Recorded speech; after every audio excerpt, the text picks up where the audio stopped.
Ayan.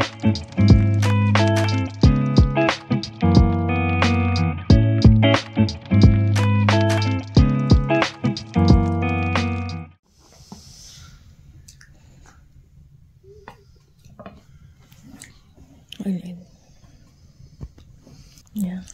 Si Papa dito natulog. Nilalagnat yung kagabi. Pero ngayong umaga okay na siya. Wala siyang lagnat. Ayan. Kawawa naman. Oh. Tapos ayaw magstay ni Nora sa kwarto.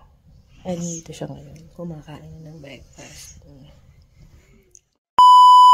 What's up mga momshies? Mami Rafi here with the crisis. And here we have Nora.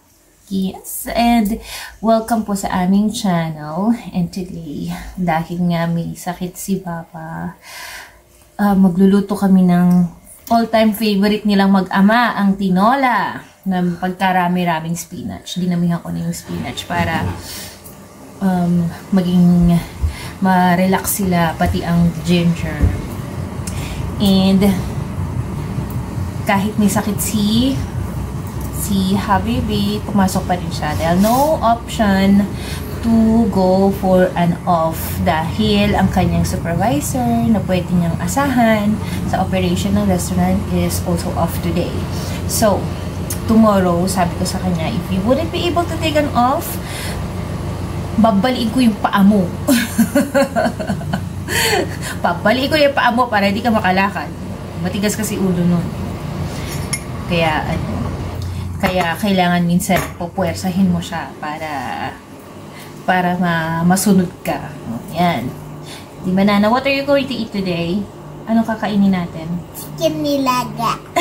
Chicken tinola. Chicken tinola. Chicken tinola. So, ayan mga moms. Ready na kami kumain ni Nora. Kanina pa niya hinihintay itong ating tinola. O, pakita ko sa inyo yung ating tinola na pagkararami-raming spinach. O, diba? You like the tinola, baby? You like the tinola, baby? You like it?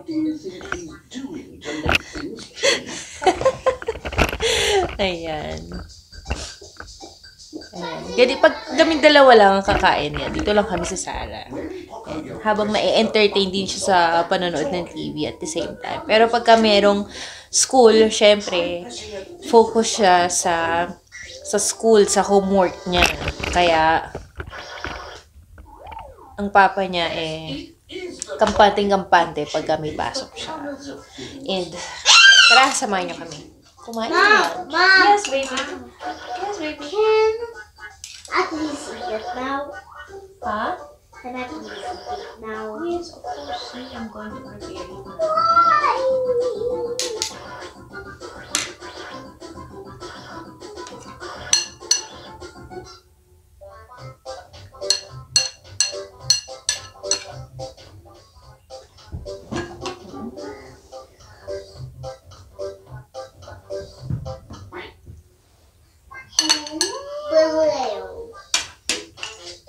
Green light.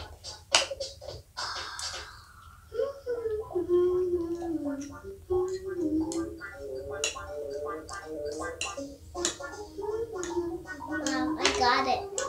Yes. I said with skin.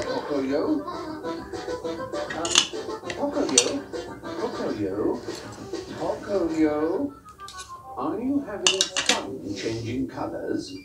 Yes. And do you think everyone You like the else skin? is having fun too? Really? Ngayon, pag kumakain siya ng nilaga at saka tinola, hinahanap niya talaga yung balat ng manok.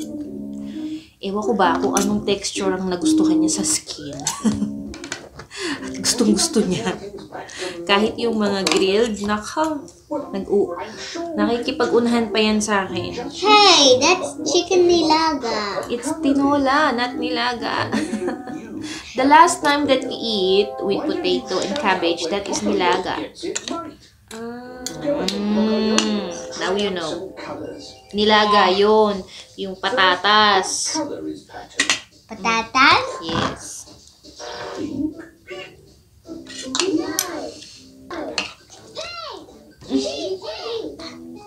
Ako kahit sabaw lang, solve na. Yes, she Basta tinola talaga. of course.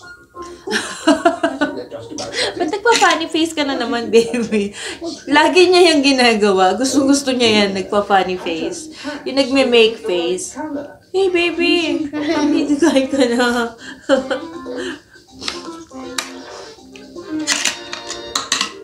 Itong tinola na to, Great work. before, nag-aalangan akong ipakain kay Firas. Pero nung nasa Pilipinas siya, natikman niya. Ngayon, lagi na to yung hinahanap niya.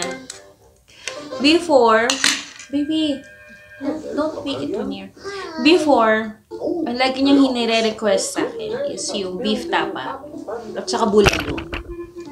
But after niya matikman tong tinola, ito na yung lagi niyang nire-request.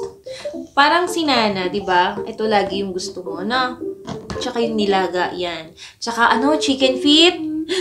Ooh!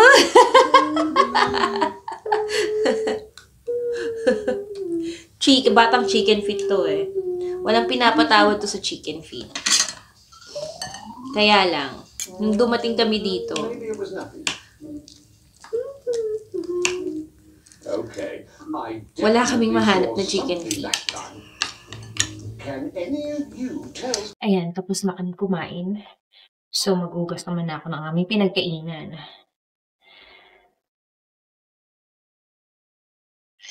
Hi. Ayan. Share ko lang din pala sa inyo, no? Mayroon nga pala akong naalala. Connected siya dun sa comment ni Gigi. Shoutout sa'yo, Gigi. Gigi loves Hong Kong. Ayan, ang ating masugid na viewers. Ayan. So, ang sabi doon ni Gigi sa isa sa mga comment niya, sana wag maging katulad si Nana ng mga babae dito na nag-stop na i-pursue yung dream. Sa pagkakaintindi ko ng pang build an empire and be strong. Magkaroon siya ng strong personality and build an empire. And which is really a good view pagdating sa skills ng mga kababaihan, di ba? And intelligent-wise. Well, looking at Nura, she has really a strong personality. Ngayon pa lang nakikitaan ko na siya. ng strong personality. And, isa pa, yan din naman na pinagkasundoan namin ni Firas. We will not interfere on what she wants to become in the future. Basta kami, kung ano yung gusto niyang mangyari sa buhay niya. Support lang kami. Kasi, as for him, si Firas ang kauna-unahang taga-village na lumiko ng landas. Kasi, karamihan talaga dito, lalo na Durzi siya, Druz. So, sa kanila kasi, very strict pagdating sa religion. Pagdating sa religion, very strict sila. So, since siyang kauna-unahang at doon niya, kauna-unahang tumiwalag, or hindi naman tumiwalag, nangis ng landas, yung baga, na doon niya kasi, nung nag-abroad kasi siya, sabi niya, alam mo kung ano yung biggest mistake na ginawa ko sa buhay ko. Yung lumabas ako ng bansa. Yung lumabas ako ng Lebanon sa hanggang. Kasi, nung lumabas ako ng Lebanon, kasi sabi niya sa akin, nung lumabas siya sa Lebanon, mas naiintindihan niya yung buhay. Na ang mga babae, hindi lang pala sa ganon nabubuhay. Hindi lang pala dapat ganon ang role nila. Hindi lang pala dapat.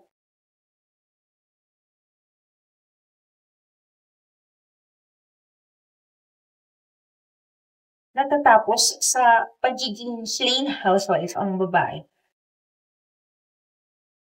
Marami pala kayang gawin.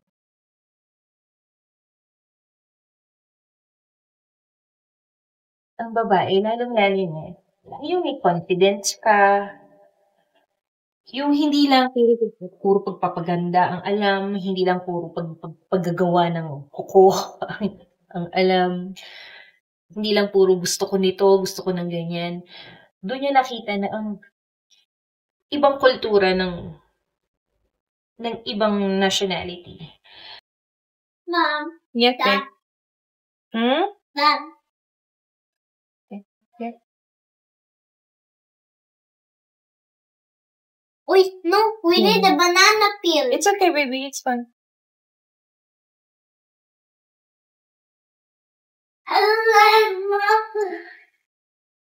Kakakain lang yan. Pero nanghingi ng banana. Actually, si Nora malakas kumain. Hindi lang kita talaga sa katawan niya kasi alam niya yung napaka-active niya. Lalo na pagka dumating ang papa niya, nako, talagang para siyang batang lalaki na. Para siyang batang lalaki na kung makipaglaro, talon ng talon, takbo. Napaka-active niya. Napaka-active ng way na maglaro siya.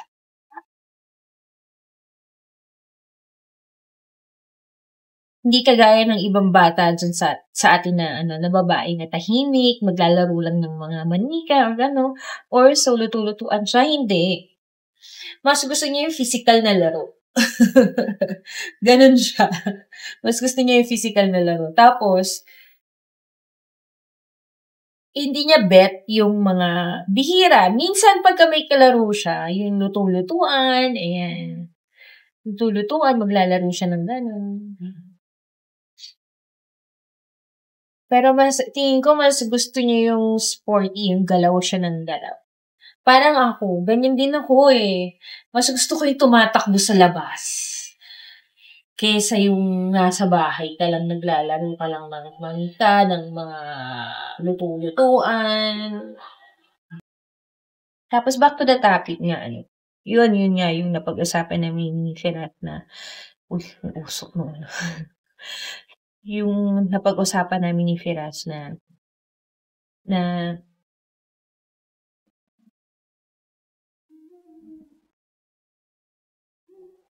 bahala si Nora kung ano yung gusto niyang, kung ano yung ipupurso niya when she reach the proper age pagdating sa mga ganyang issue. Isa pa, naalala ko lang, kasi diba, uso sa kanila dito, diba, nasa culture nila dito yung fixed marriage, or, kasi dito sa kanila, walang boyfriend, walang ligaw. Basta't pag nagustuhan ka ng lalaki, ipagpapaalam ka agad sa magulang mo. Pag umuo yung magulang, kasunod nun, engagement na. Engagement na. So, ang engagement, nagra-run yan ng mga years. Ilabahin ko. Tapos na. So, nagra-run siya ng years. So, ibig sabihin, yung engagement ayun, yun yung time na magiging mag-boyfriend and girlfriend kayo. But, diretsong fiancé na.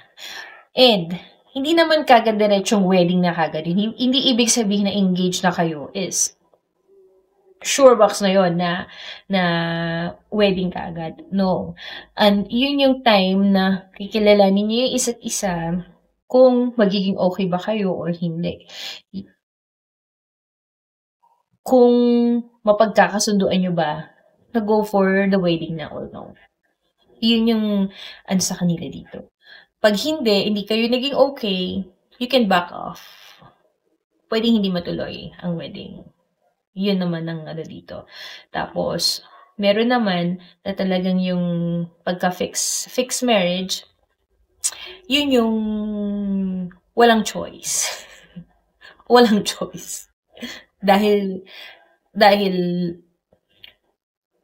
nagkasundo na ang both sides, both families. Yun. So, sa amin naman, actually, kay Nura kami nag-claim na, pero sabi ni Firas, no. Siya kagad ang tumanggi, no. Kasi nga, di ba, sa kanya kasi, nakita niya na hindi porket na hindi mo sinunod yung gusto ng family mo, or hindi porket na hindi lahat ng gusto ng mga matatanda sa atin, yun yung dapat para sa atin. Yun yung nakakabuti para sa atin. Kaya, sabi niya kagad no. Imagine, 4 years old pa lang si Nura. Boyfriend, girlfriend na daw sila. No! Hindi pwede. Kasi nga, di ba, sa nakitang buhay ni Firas outside the country, outside their village, hindi ibig sabihin, dun ka na lang mabubuhay. Yun na lang ang dapat na buhay na suungin mo. There are a lot that things that could happen to you outside your box. No, yun dun niya rin ako na kitaan ng pagiging optimistic ko. Hindi lahat ng tao sa akin is masama. Hindi lahat ng tao sa akin is, not unless na i-prove niya sa akin na talagang bopols siya, di ba? Naku, nagpapababy na naman ang bulilit ko. Shoyamre. Shoyamre. What do you want to do? You want me, mama, on the sala? Okay. You too? You want to take a rest? Okay, you wanna sleep?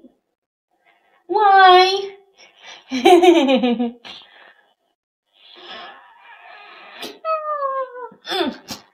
Ay, gagawin pala natin yung ano mo, yung schoolwork mo. Opo. Change pala natin yun, di ba? Okay, yala go. Opo. Go, wait for me there. Yala.